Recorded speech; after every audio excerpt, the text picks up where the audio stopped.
अध्याय 3 देख रहे हैं, वाटर रिसोर्सेस।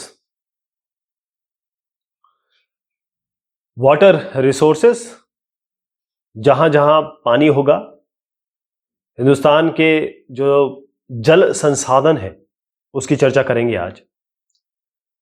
शुरुआत होती है एक बातचीत से। एक लड़के और एक लड़की के बीच में बातचीत है। लड़का बोलता है कि बच्ची को कहता है कि आपने उड़ीसा में बाढ़ देखा, क्या डिस्ट्रक्शन हुआ है?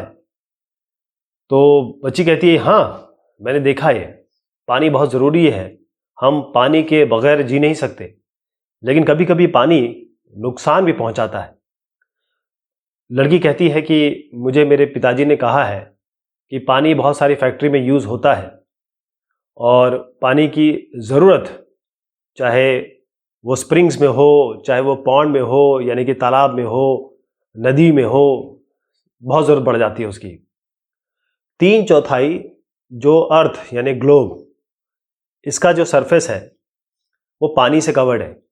अगर हम ऊपर से देखें हमारी पृथ्वी को, तो हम देखेंगे कि 75% ब्लू है। तो इसीलिए हमारा जो अर्थ है उसको हम ब्लू प्लैनेट कहते हैं। ये बहुत बहुत स्मॉल पोर्शन इसमें फ्रेश वाटर है। फ्रेश वाटर मतलब जो पीने के लिए ठीक है। मैक्सिमम जो है वो नमकीन वाटर है। तो फ्रेश वाटर कहाँ से मिलता है?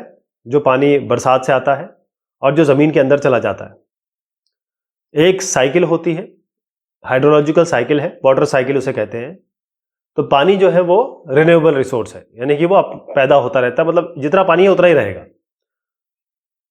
लेकिन आप अगर सोचें कि 3/4 अगर पूरा वर्ल्ड, पूरा ग्लोब, अगर उसमें पानी है और पानी रिन्यूएबल रिसोर्स भी है, मतलब नवीकरणीय संसाधन भी है, दोबारा आ सकता है, तो फिर ऐसा क्यों हो रहा है कि कुछ सालों बाद 2030-2025 तक कम से कम 2 बिलियन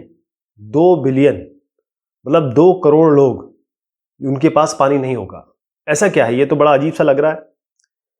तो मैं आपको जो बता रहा था कि पानी 3/4 हमारा जो प्लैनेट है, ग्लोब, उसका पूरा जो सरफेस है उसमें 75%, 3/4 पानी है। 96.5% जो टोटल वाटर है, पूरा पानी है, वो ओशंस में है, यानी सागर, समुद्र में है।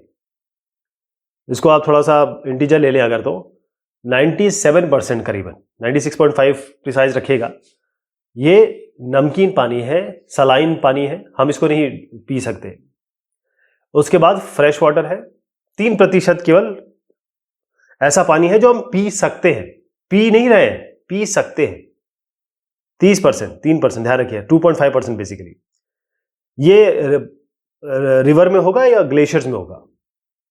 अगर इस 3% को आप 100% मानिए, तो इसमें, इस 100 में से 68.7% जो है वो ग्लेशियर्स में है, आइस कैप्स में है, यानी कि जो हमारे नॉर्थ पोल और साउथ पोल है, वहां जो बर्फ है उसके रूप में जमा है, स्नो के रूप में। और 30% जो है वो ग्राउंड वाटर है, मतलब जमीन के नीचे वाला पानी।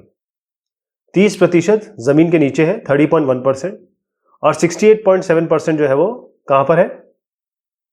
वो बर्फ के रूप में है। इसका मतलब अब कितना हमारे पास बचा?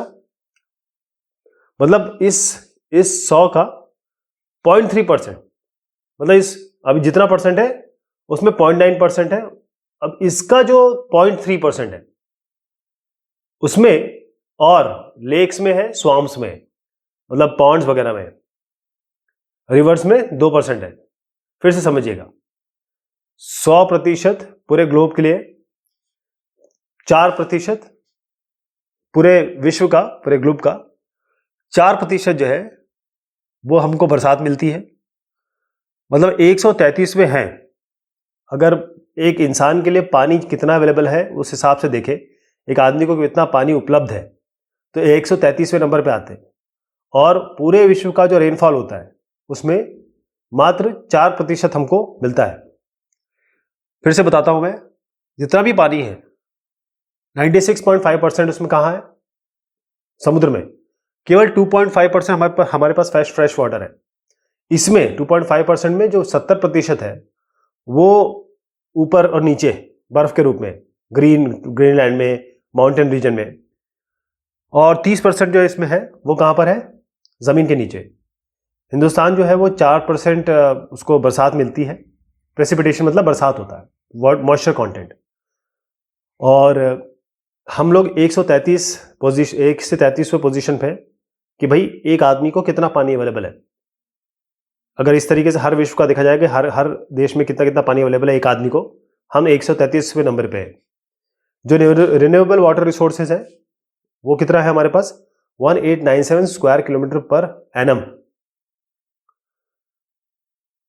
अब इसमें यह है कि कुछ सालों बाद 2025, ये 2003 में कहाँ गया था, 2021-20 में हम रह ही रहे हैं अभी, तो 2025 में, आज से 4-5 साल बाद, कई देश ऐसे हो जाएंगे, कई लोग ऐसे हो जाएंगे जिनके पास पानी भी अवेलेबल नहीं होगा। तो क्या कारण क्या है? इस वाटर स्कैरसिटी के कारण क्या है?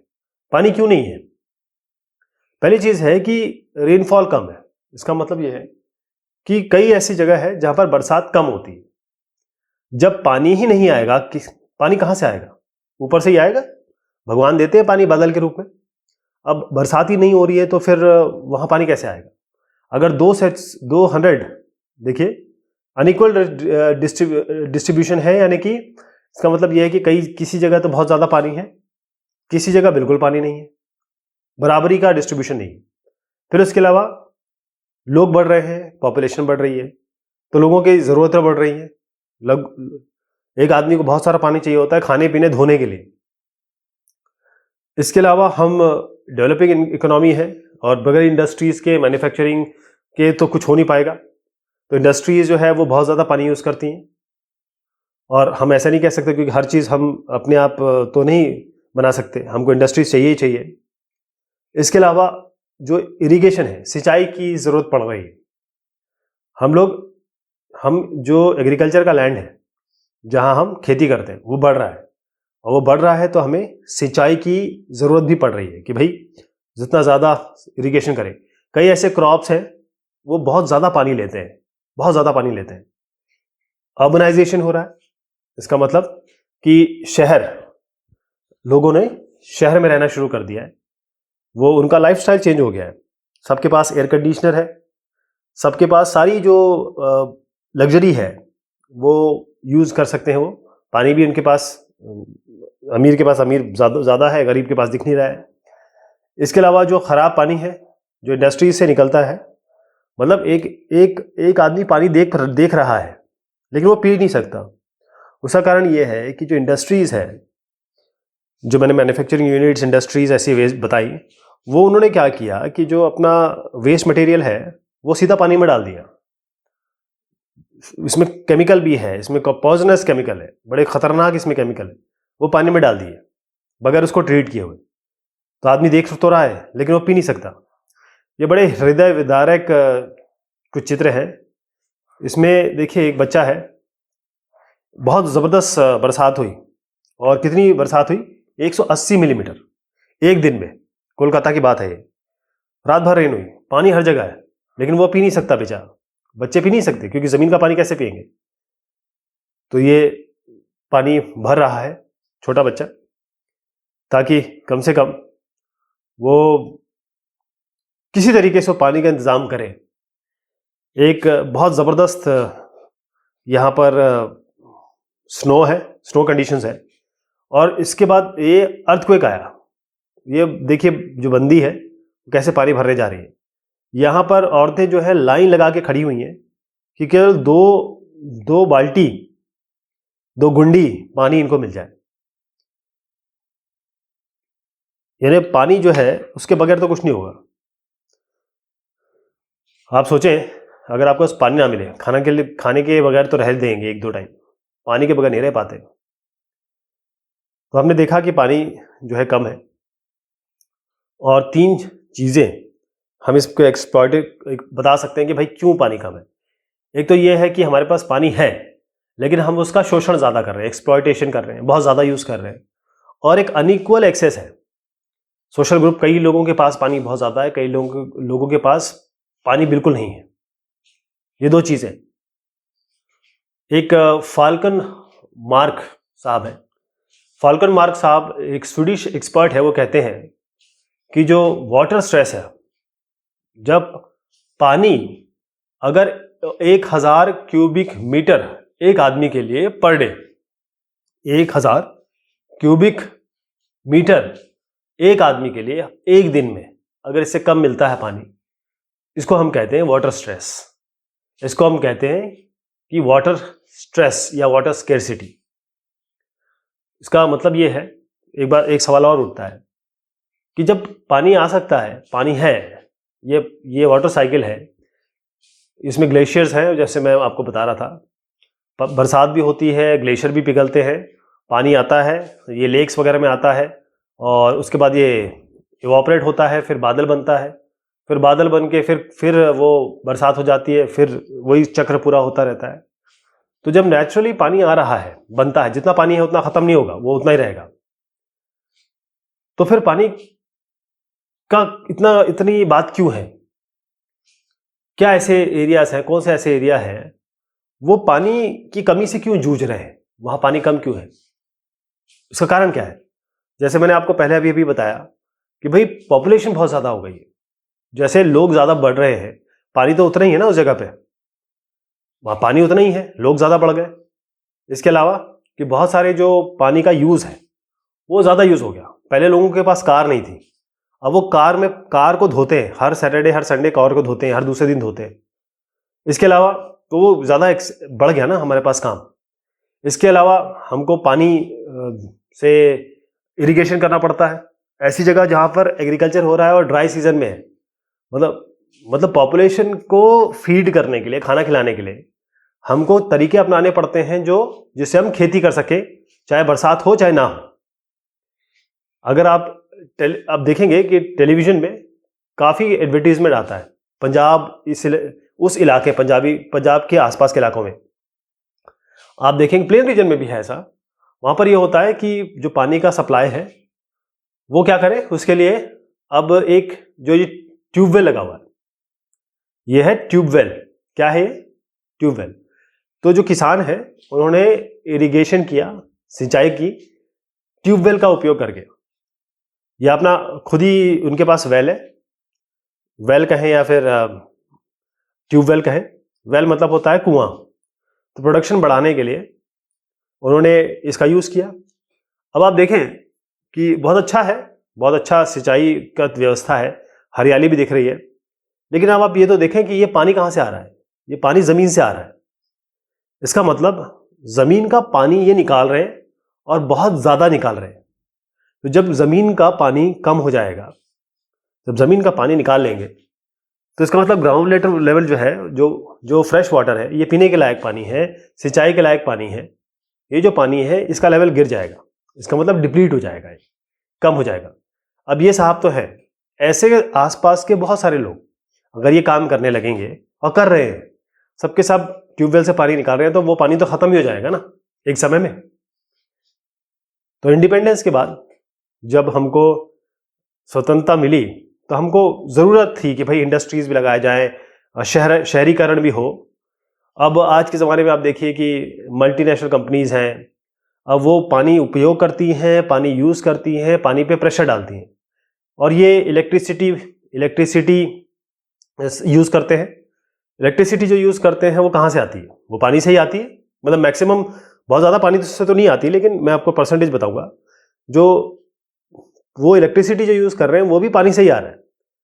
ये हाइड्रो इलेक्ट्रिक पावर से आता है, यानी कि पानी ऊपर से नीचे गिरता है तो टरबाइन घूमती है और फिर इलेक्ट्रिक पैदा होती है। तो हाइड्रो इलेक्ट्रिक पावर जो है 22% है, पूरे देश का 22% जो है वो हाइड्रो इलेक्ट्रिक है। तो इसका मतलब इलेक्ट्रिसिटी जो वो यूज़ कर रहे हैं वो भी पानी से ही आ रहा है। अब ये कुछ चित्र देखिए आप, ये इंडस्ट्री में कैसे पानी का उपयोग हो रहा है। यहाँ पर क्या हो रहा है कि पानी का उपयोग देखिए आप, बहुत ज़्यादा है यहाँ पे पानी का। उनको फ्रेश वाटर चाहिए, और एक बार जो उपयोग कर लेते हैं, इलेक्ट्रिसिटी भी चाहिए, पानी भी चाहिए, और दोनों पानी इलेक्ट्रिसिटी दोनों एक दूसरे के पूरक हो गए हैं। अब अगर पॉपुलेशन देखिए, क्योंकि पॉपुलेशन बढ़ रही है, एक ज़माने में जहाँ भी आप रहते होंगे, आप 10 साल पहले देखिए और आज क्या हो गया है, हर जगह पॉपुलेशन बढ़ रही है, लोग बढ़ रहे हैं। तो इसका मतलब ये है कि जो प्रेशर है, पानी की ज़रूरत पे जो प्रेशर है, और पावर पे, क्योंकि आपको पावर भी चाहिए। कॉलोनी देखिए, कॉलोनीज वगैरह समिति बनाती है, एक कॉलोनी में समिति बनती है। समिति क्या करती है, वो वहाँ पर क्या करते हैं कि पानी उनकी अपनी खुदाई कर लेते हैं, वो अपने खुद ground water pumping services devices होते हैं वो, और हर दिन वो पानी चलाते हैं। तो उससे जो ज़मीन का जो पानी है वो उपयोग कर लेते हैं।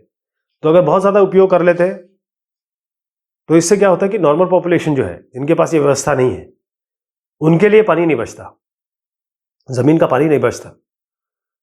तो 22% मैंने आपको कहा, इलेक्ट्रिसिटी जो जनरेट होती है वो पानी से ही आती है। एक और इसमें चीज़ आती है, वो क्या है कि पानी है, पानी आपको दिख रहा है, लेकिन वो साफ नहीं है, उसकी क्वालिटी अच्छा नहीं है। आपके सामने पानी है, लेकिन आप उसको पी नहीं पा रहे, उसको पी नहीं सकते आप। क्यों? क्योंकि पानी खराब है, गंदा है, पीने लायक नहीं है। तो जो डोमेस्टिक घरों से पानी आ रहा है या इंडस्ट्रियल पानी आ रहा है, उसमें वेस्ट मिला हुआ है, उसमें केमिकल है, उसमें उर्वरक मिला हुआ है, पेस्टिसाइड मिल रहा है, फर्टिलाइजर्स मिले हुए हैं।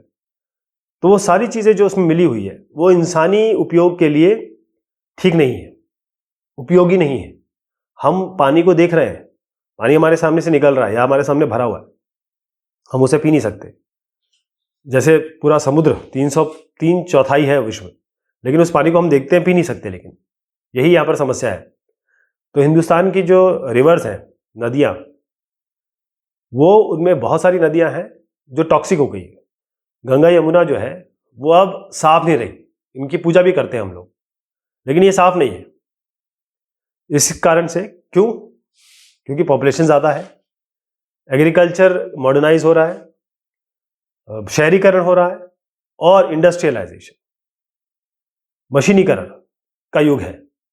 तो ज़रूरी ये हो जाता है कि हम कोशिश करें कि पानी को बचाया जाए, क्योंकि हमको तो बचाना ही बचाना है। हमारी हेल्थ, एक फूड सिक्योरिटी मिलती रहे हमको भी, हमारे आगे की जनरेशन को भी। और दूसरी चीज़ ये है कि हमारा जो नेचुरल इकोसिस्टम है, उसकी तो व्यवस्था बनाई है ना ऊपर वाले ने, उसको हम खराब कर रहे हैं। हम ये जो बहुत ज़्यादा यूज़ कर रहे हैं, जिसे हम अति शोषण कहते हैं, और जो प्रबंधन इसका ठीक से नहीं हो रहा है। हम पानी को ठीक से मैनेज नहीं कर रहे हैं, इसका प्रबंधन ठीक से नहीं कर रहे हैं, यानी हम ज़रूरत से ज़्यादा इसका उपयोग कर रहे हैं और ख़राब उपयोग कर रहे हैं। इससे क्या हो जाएगा कि एक जो वातावरण का क्राइसिस है, इकोलॉजिकल क्राइसिस बन जाएगा। और ये आज हमारे लिए नहीं, हमारी जो आगे की जनरेशन है उनके लिए ज़्यादा दिक्कत होगी, वो लोग ज़्यादा परेशान होंगे।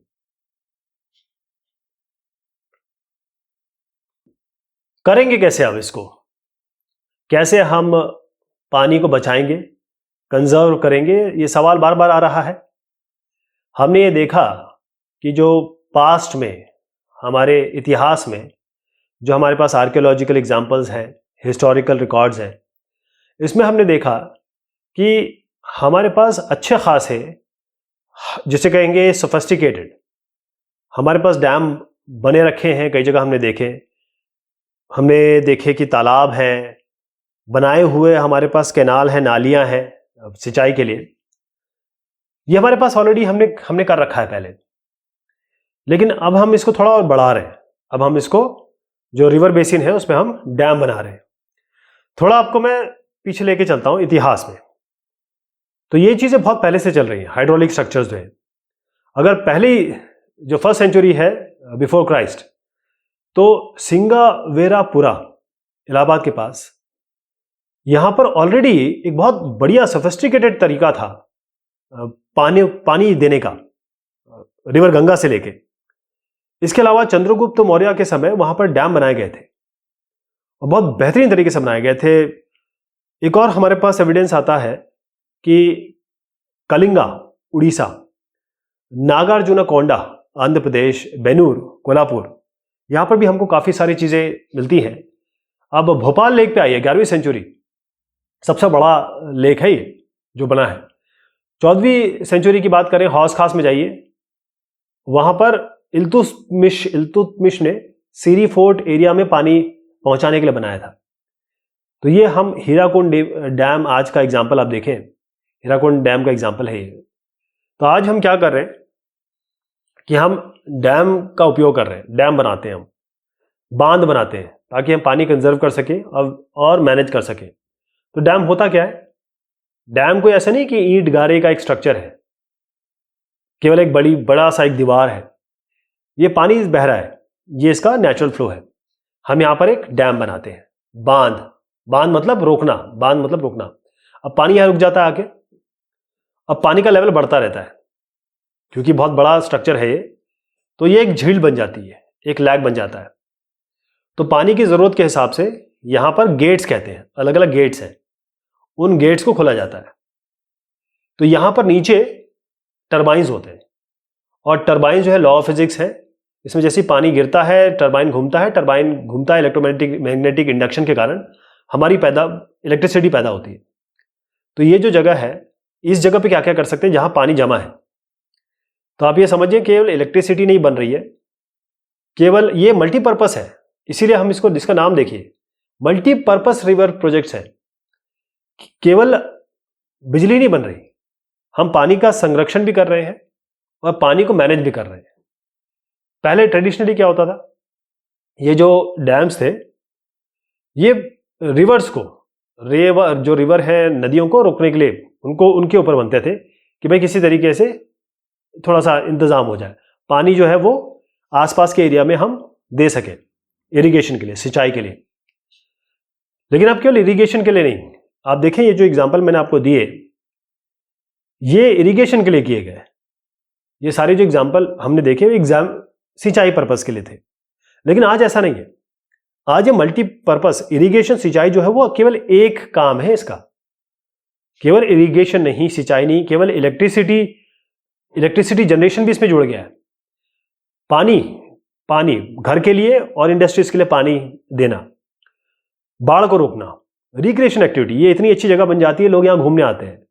यहाँ पर नेविगेशन के लिए अगर आप चाहें तो नौका का यान कर सकते हैं, फिश ब्रीडिंग कर सकते हैं, क्योंकि ये जो जगह है इतना बड़ा तालाब बन जाता है कि यहाँ पर मछलियां पाल सकते हैं, ब्रीडिंग हो सकती है।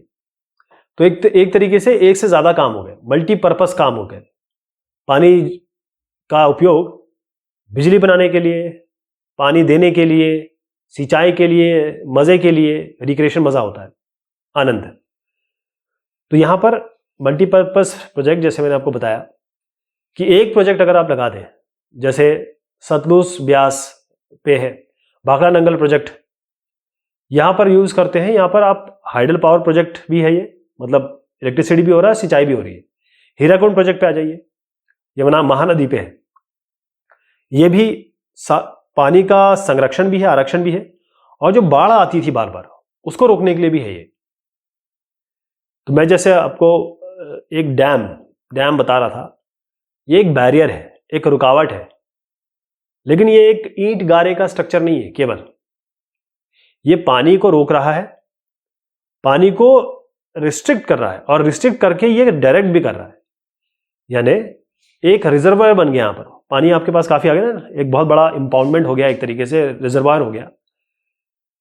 तो यहां पर पानी जो आ गया, ये पानी जो है फिर काफी काम में उपयोग कर सकते हैं आप उसका, काफी सारे काम में हम इसका उपयोग कर सकते हैं।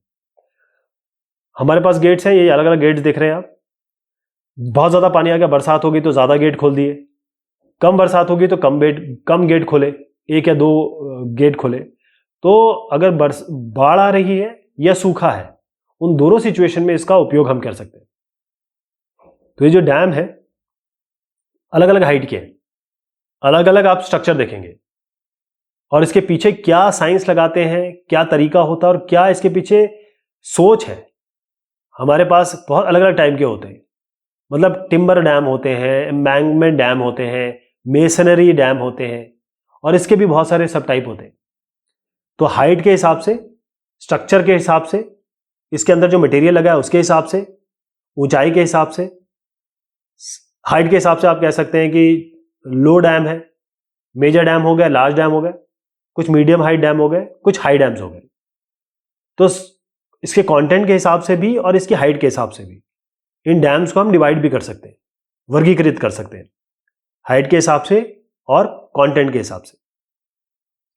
तो जो मल्टीपर्पस प्रोजेक्ट है, जो इंडिपेंडेंस के बाद हुए, स्वतंत्रता के बाद हुए, वो काम ये था कि भाई वाटर रिसोर्सेस मैनेजमेंट तो करना है, जल संरक्षण तो करना है, इसके अलावा देश को आगे बढ़ाने के लिए इसका जरूरत बहुत हो जाएगी।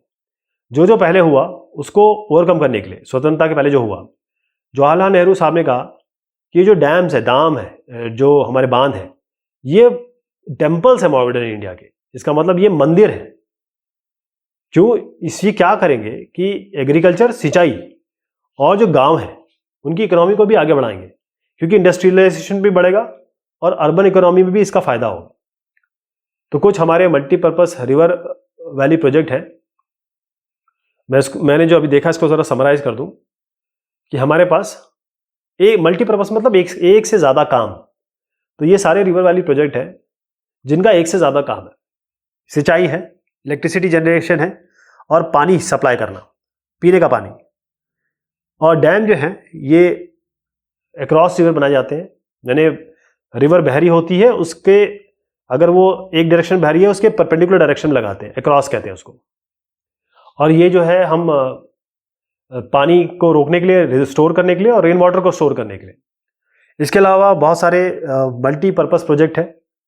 भाखड़ा नंगल प्रोजेक्ट है सतलुज रिवर पे, ऐसे हीराकुंड प्रोजेक्ट है महानदी नदी पे, और फिर आपके पास दामोदर वैली प्रोजेक्ट है दामोदर रिवर पे, और फिर नर्मदा वैली प्रोजेक्ट है, ये नर्मदा रिवर पे है।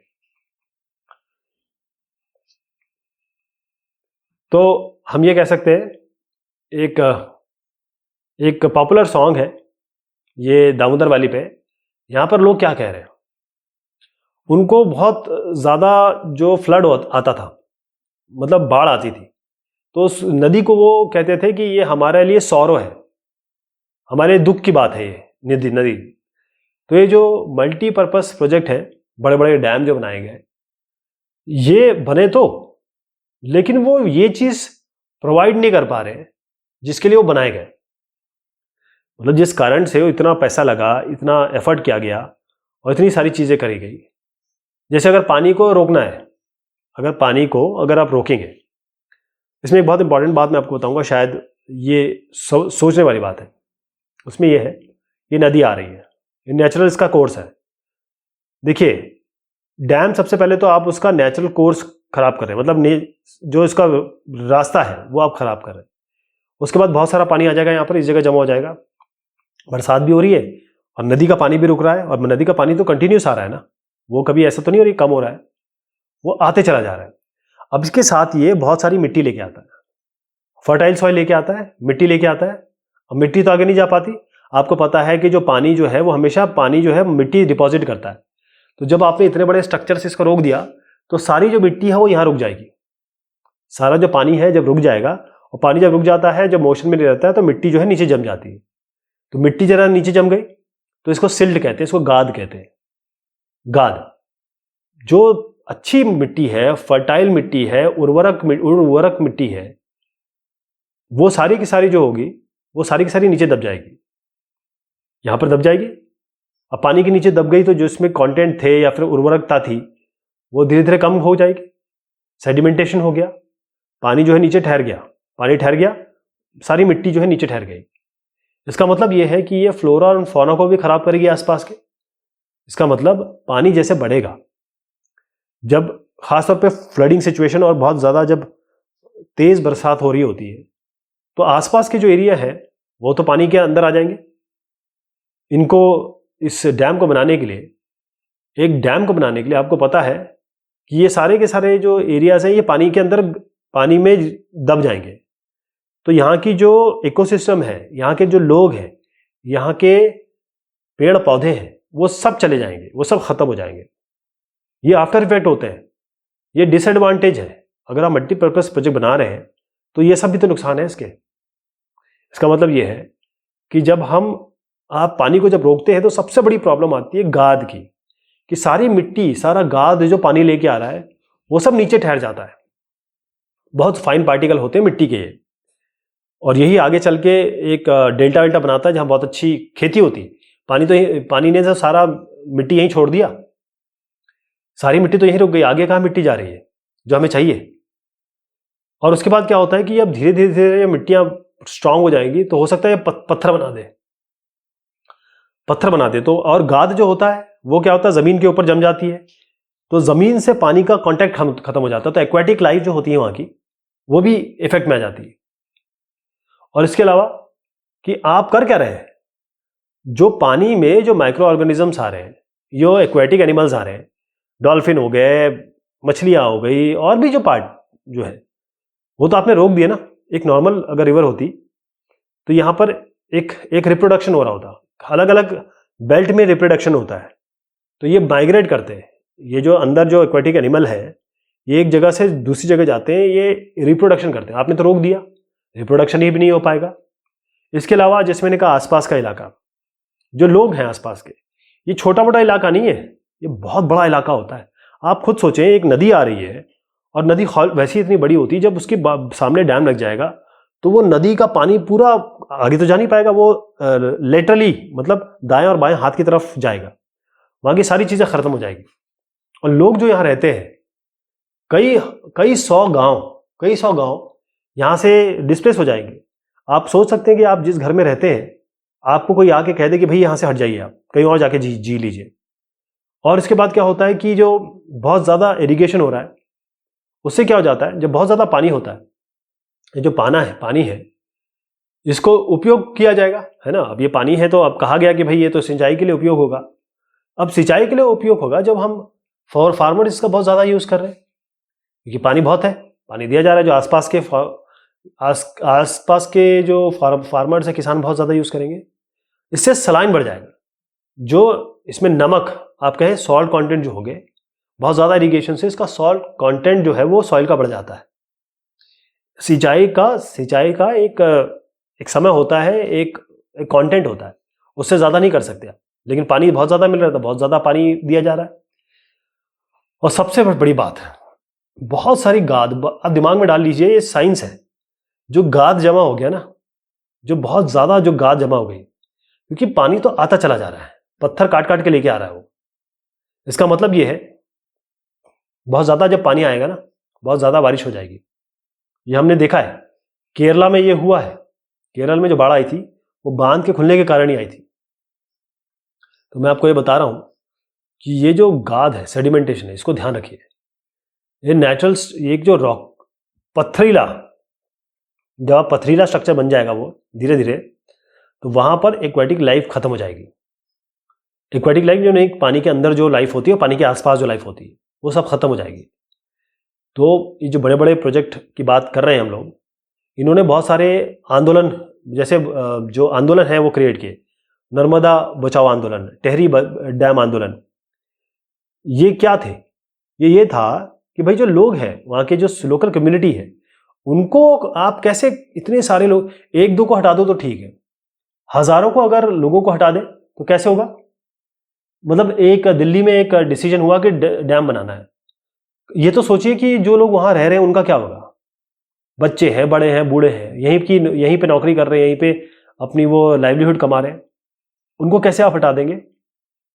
अगर आप कहेंगे देशभक्ति और देश की, हम देश के लिए कर रहे हैं, अरे देश के लिए तो कर रहे हैं, लेकिन इन लोगों का क्या होगा जो वहां पर रह रहे हैं, वो कहाँ जाएंगे?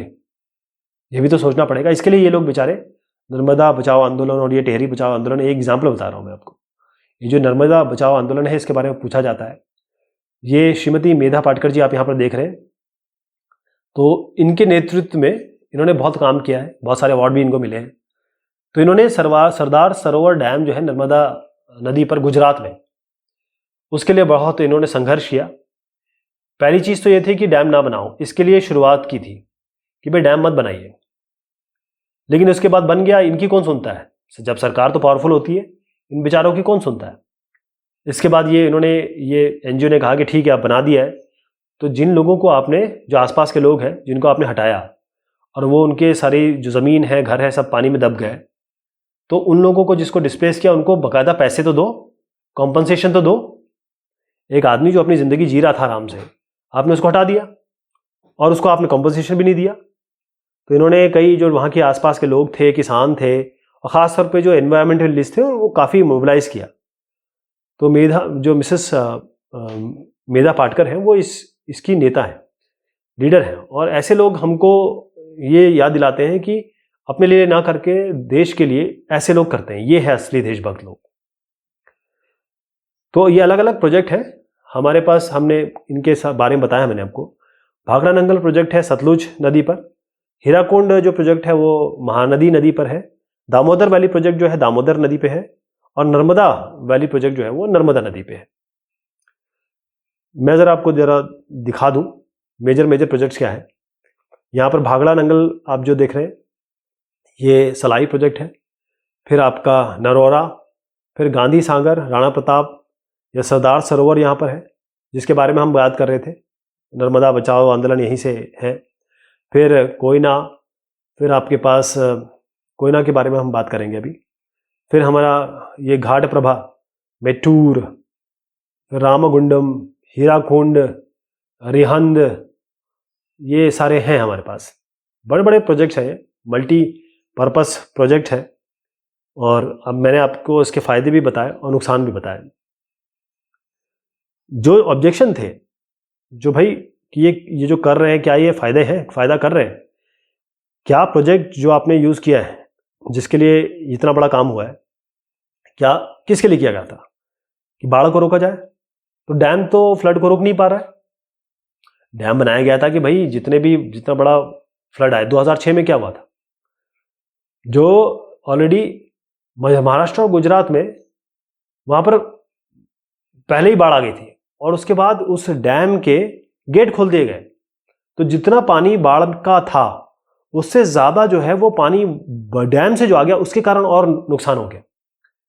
मैंने आपको जैसे अभी केरला का एग्जाम्पल लिया था, अभी फिलहाल में हुआ था 1-2 साल पहले। वहाँ पर क्या हो रहा है, पूरे गेट खोल दिए गए तो जितना पानी मैक्सिमम गिर गया उससे डैम ने भी कपड़ा कर दिया। इसके अलावा जैसे मैंने आपको सेडिमेंटेशन बताया है ना, जो गाद है ये लैंड डिग्रेडेशन कर रहा है, ज़मीन खराब हो रही है इससे। और कई जगह स्टडी में ऐसा पता चला कि क्योंकि डैम जो है बहुत बड़े बड़े प्रोजेक्ट होते हैं, उसके कारण अर्थक्वेक भी आ रहा है। इसके कारण अब आप देखिए, एक और आपको चीज़ बताता हूँ।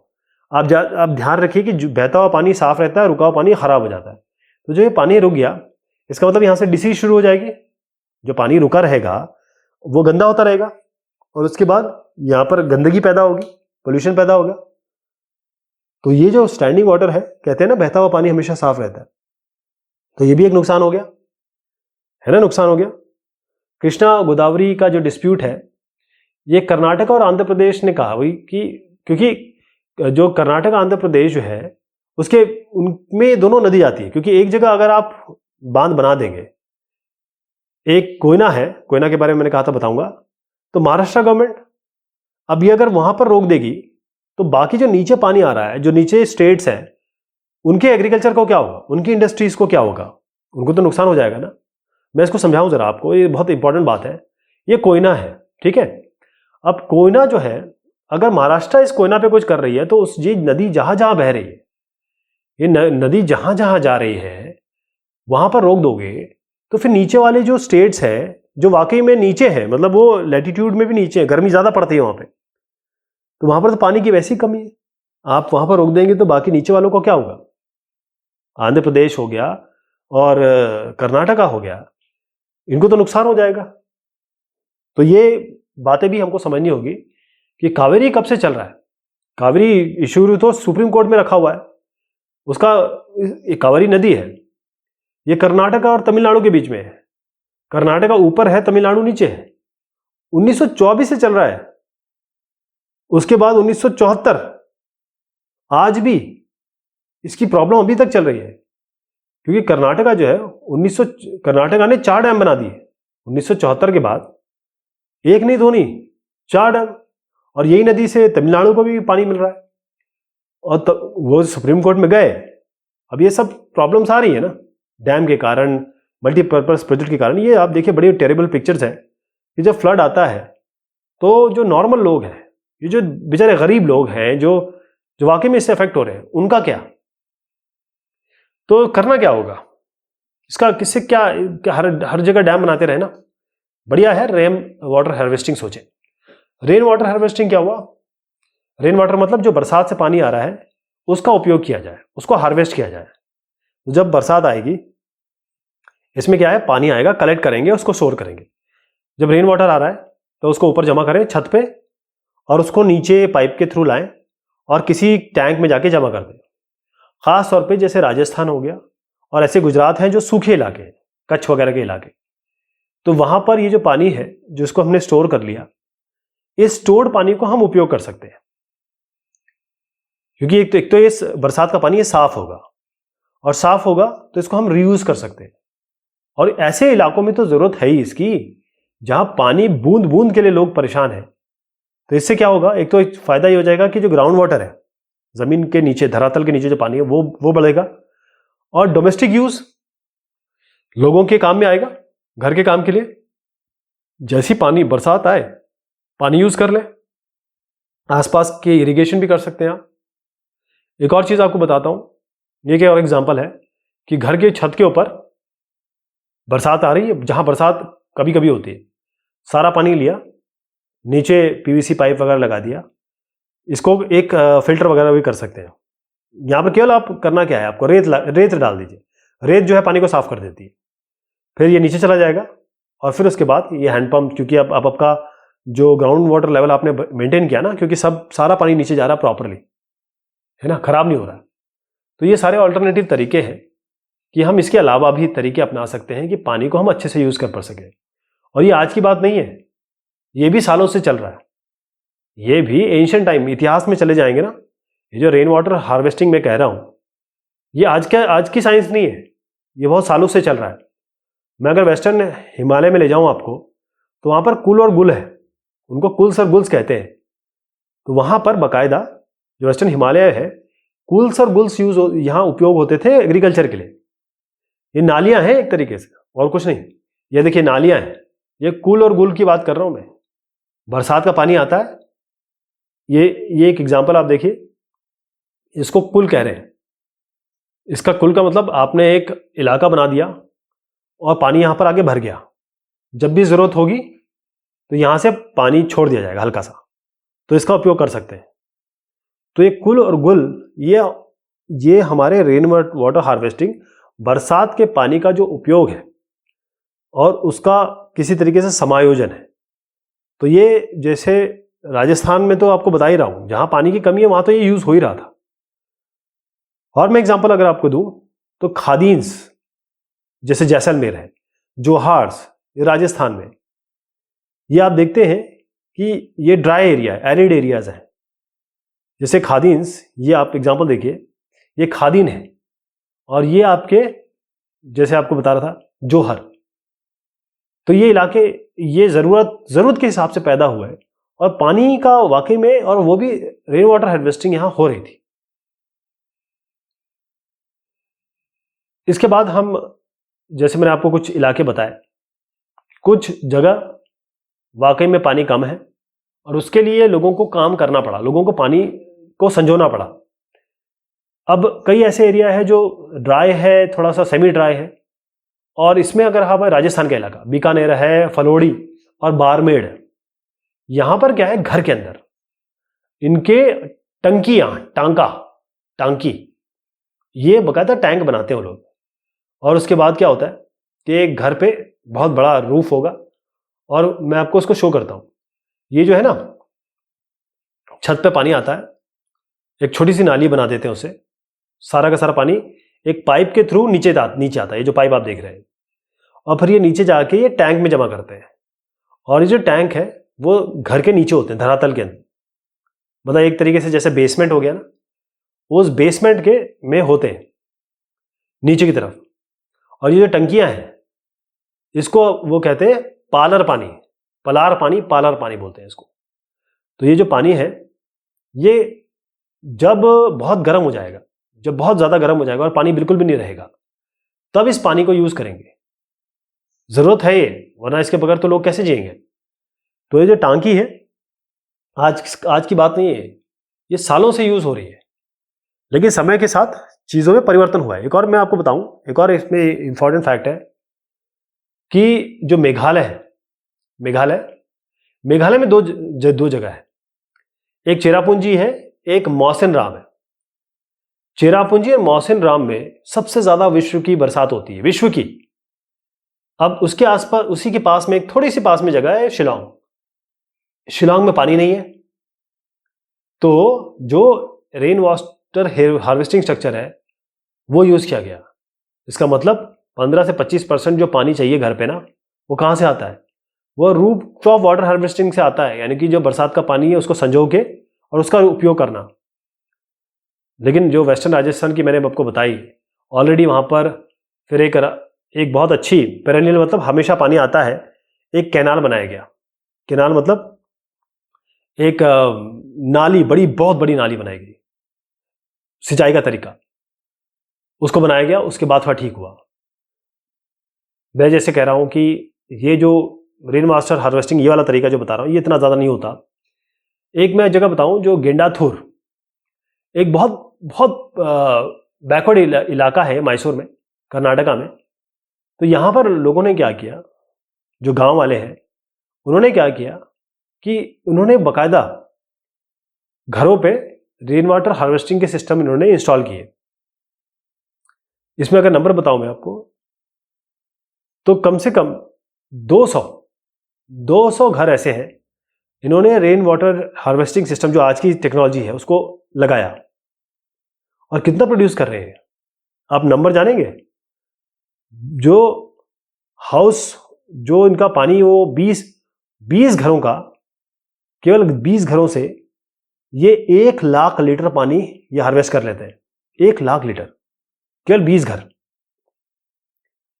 इसका मतलब यह है कि जो गेंडाथुर है, इनके पास जो बरसात आती है 1000 मिलीमीटर एक साल में आती है। तो 80% भी इसकी एफिशिएंसी मान लें, और बताइए 10 फिलिंग्स है, तो हर एक जो घर है वो 50,000 लीटर वो कलेक्ट कर सकता है। इसका मतलब ये है कि जो रूफटॉप रेन वाटर हार्वेस्टिंग है, यही तरीका है। इससे हम डैम बनाएं या फिर वो सब करें, इससे बेहतर ये है कि हर आदमी अपना अपना पार्ट प्ले करे। तो रेन वाटर जो होता है, पानी जो आता है, जैसे अभी मैंने आपको बताया, थोड़ा सा इसको रिवाइज करवा देता हूं। जो पानी आता है, बरसात होती है, और उसको हम लेते हैं और उसको जमीन के नीचे या फिर किसी टैंक में, टंकी में उस पानी को रख देते हैं। क्योंकि अच्छा, एक बात और है कि जब गर्मी होती है तो लोग इसी रूम में रहते हैं जहां पर टंकी है, क्योंकि टंकी है, पानी है, तो ठंडा रहता है वो इलाका, वहां का लोग रहते हैं। और ये पाइप वगैरह लगाते हैं और नीचे पानी जमा करते हैं। और जो रूफटॉप, बाकायदा एक तकनीक है इसकी, और ये इतनी ज़्यादा साइंटिफिक तकनीक नहीं है। आप भी कर सकते हैं, मैं भी कर सकता हूँ। ये यहाँ पर फिर उसके बाद पानी जब जमा कर लिया, तो जो हैंड पंप वगैरह है वो बड़ा इसका, उसको हम यूज़ कर सकते हैं ताकि हम पानी कभी भी पा सकें। जो डेजर्ट इलाके हैं वहाँ तो इसकी ज़रूरत है ही है। इंपॉर्टेंट, बहुत पुराना है लेकिन बड़ा कारगर है, बहुत एंशिएंट तरीका है, पुराना तरीका है। इसको कहते हैं बम्बू ड्रिप इरिगेशन सिस्टम। तो जो बैम्बू है, ये मेघालय में इसकी प्रैक्टिस की जाता है। 200 साल पुराना सिस्टम है और बड़ा इफेक्टिव है। इसमें क्या होता है कि पानी जहां जहां से ऊपर से आ रहा है, जहां जहां स्ट्रीम्स है, जहां जहां से पानी बड़ी धारा में आ रहा है, वहां पर क्या करते हैं, ये बम्बू लगा देते हैं। और ये कहां तक आता है? ऊपर से लेकर नीचे तक ये आपस में कनेक्टेड होते हैं और एक चेन की तरह बनाते हैं। और ये सारा चेन है। और कहां तक आता है ये उस जगह तक आता है जहां पर पानी की आवश्यकता है, जहां पर पौधों को, पेड़ों को पानी देना होता है। मतलब मान लीजिए अगर रोड है तो पानी जो बम्बू है ऊपर से जा रहा है। अगर ये रोड है तो बम्बू ऊपर से जा रहा है। इस तरीके से तरीका अपनाया हुआ है इन्होंने। यानी बम्बू एक तो ऐसी चीज है जो बहुत मिलती है वहां पे। दूसरी चीज है कि ये पानी आराम से, क्योंकि इसमें खोल होता है, पानी जैसे पाइप की तरह जाता है। पानी जो है टेढ़ा मेढ़ा इधर उधर करके ये इतना अच्छा एक इफेक्टिव तरीका बनाया है। ये वेल टेस्टेड सिस्टम है। मैं आपको बता रहा हूं 200 साल सिस्टम है पुराना ये। तो हमको समझना पड़ेगा कि हमारे पास ऐसे तकनीकें हैं, जब एक क्षेत्र कर पा रहा है तो बाकी क्षेत्र क्यों नहीं कर पा रहे। तो ये बात हुई इस चैप्टर की। बहुत शुक्रिया, बहुत मेहरबानी आप सभी की।